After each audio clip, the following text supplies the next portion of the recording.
Go, Leafs, go! Go, Leafs, go! Go, Leafs, go! Go, Leafs, go! I know, I missed the game. Do not think that this problem only affects people who are living halfway around the world. So why are these instigators on the street causing all of these inconveniences so that I can't get to work? Why are these people on the street today advocating for this issue?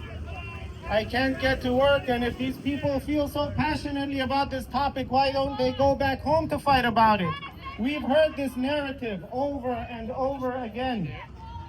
The problem is, this narrative is misleading and misinformed.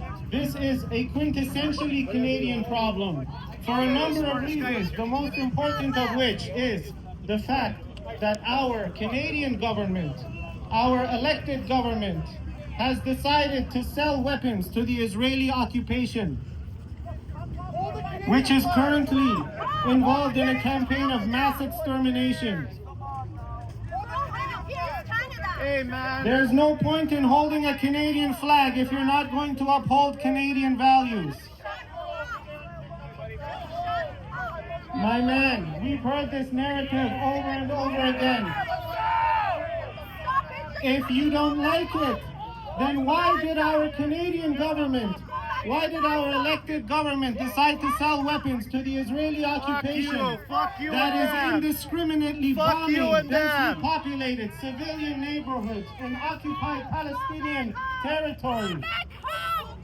Go fucking pick up a gun and go fight!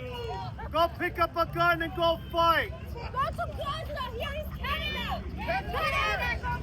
And to be clear, the arms sales, Canada first! the complicity in and the Canada support first! for That's this what the game Holocaust was. in the 21st century has taken place under the Liberal government of Justin Trudeau.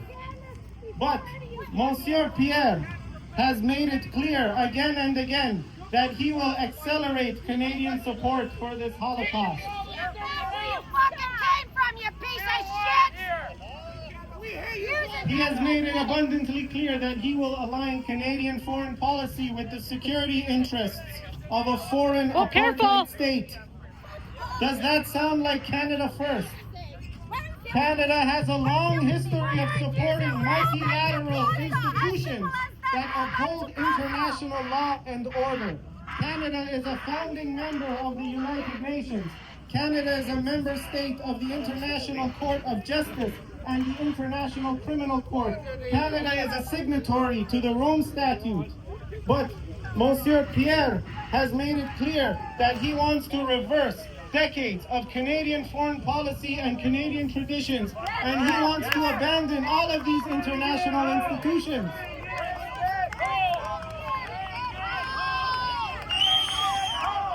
Does that sound like Canada first? We are not enemies one to another. If we stop screaming at each other, if we stop talking past each other, if you put your passion and your emotions at the door and you have a conversation based on reason, based on the documented record, then maybe we can have a conversation. If you want to talk about Canada first, why are you supporting a politician that has made it clear that he will align Canadian foreign policy with the interests of a foreign state? Why did the Freedom Convoy, why did members of the Freedom Convoy cover their faces when they went to Ottawa? Because the Liberal government of Justin Trudeau was freezing your bank accounts. Isn't that true? And that is why they had to cover their faces. It was because of their own security and privacy against a government that is pushing a policy of tyranny and authoritarianism. And now the leader of the Conservative Party has promised to do the same thing.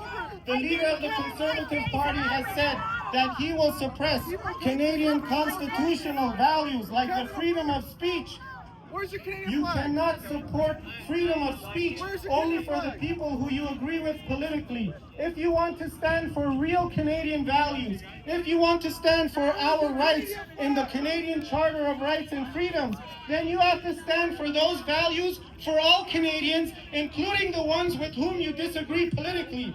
If you only want to support freedom of speech for Canadians you agree with, that doesn't sound like a Canadian value to me. That doesn't sound like something we would find in a democracy. That sounds like something we would find in Pyongyang, North Korea. Do any of you want to go and live in North Korea? I don't think so. Neither do I. So how about we uphold Canadian values like freedom of speech and freedom of assembly for all Canadians? Does that sound like a Canadian value to you?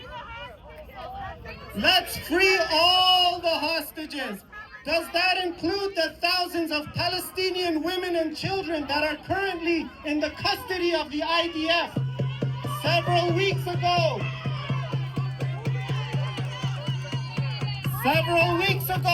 the United Nations Office of Human Rights published a report in which they documented the crimes of the Israeli occupation. Palestinian hostages that are in the custody of the IDF are being raped, are being sodomized. These are not my opinions. This is not political propaganda from Hamas. This is what has been published in a report by the United Nations Office of Human Rights. Numerous international human rights groups, including but not limited to Amnesty International, Human Rights Watch, the Israeli human rights group B'Tselem, Oxfam, Doctors Without Borders, Médecins Sans Frontières. The list goes on and on. They have all condemned the Israeli genocide in occupied Palestinian territory. But Pierre wants to support the genocide. Canada is a member state of the International Court of Justice. In 2014, Is he mad at the your senator's International uniform? Court of Justice ruled that Israel is required to withdraw from all occupied Palestinian territory, including the West Bank, the Golan Heights, and Gaza. More recently, the International Criminal Court in The Hague has issued arrest warrants for Israeli Prime Minister Benjamin Netanyahu and the former so-called Defense Minister Yoav Gallant on suspicion of war crimes and crimes against humanity. Meaning, if either of those individuals step foot on Canadian soil, the RCMP, who is here recording us for biometric documents, is required to arrest and detain them because Canada is a signatory to the Rome Statute. But Pierre wants to give them sanctuary. Pierre does not want to uphold the law as it is stipulated by all of these international bodies. Does that sound like Canada first? Show your faces. No. In World War II, the Canadian Armed Forces fought and died alongside our allies against fascism. But today, in the 21st century, fascism is making a comeback, and instead of standing against it, instead of upholding our Canadian tradition, a cornerstone of Canadian foreign policy for decades, Pierre wants to support fascism in the 21st century. Canada first. Absolutely, my man. Canada first. So why are politicians who want to be elected as our Prime Minister putting Israel first? Why are politicians wanting to make it illegal for me to criticize the foreign policies of another country? Why do these politicians want us to be criminally prosecuted for exercising our so-called freedom of speech? Is that what you call Canada first? Or is that Israel first? If you want to put Canada first, let's stand up for Canadian values. When you people went to Ottawa in the Freedom Convoy because Justin Trudeau wanted to censor you, and Justin Trudeau wanted to put you in prison for criticizing the Canadian government when they attacked your constitutional rights. You sent a Freedom Convoy to Ottawa, and you said, we will not stand for this. Because this is not what we have in a democratic nation. This is what we have in an authoritarian government. And now Pierre wants to make it illegal for us to call out the genocidal state when they indiscriminately drop bombs on densely populated civilian neighborhoods. Does that sound like Canada First to you? Yes, we've heard it. My man, all of you will do yourselves a favor. All of you will do the Conservative Party of Canada a favor if you stop screaming and you put your emotion and your passion at the door and you use your reason and you look at the documented record and you look at what every single major international human rights group has said about that flag and about the Holocaust that is taking place in the 21st century. If you want to talk about supporting Canadians and Canadian values and the veterans who fought and died in World War II against fascism in Europe, what about the fascism that is rising above the surface today?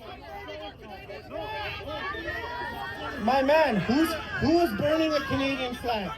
If you want to hold a Canadian flag, you're great. That's great for you. But if you do not uphold Canadian values, if you see the government stepping on the constitutional rights of Canadian citizens and you're silent, when you see politicians who want to be the Prime Minister of Canada saying that they are going to suppress the freedom of speech of Canadian citizens because it doesn't agree with their foreign policy agenda, is that putting Canada first? What is the point of holding a Canadian flag when you support that kind of tyranny here at home?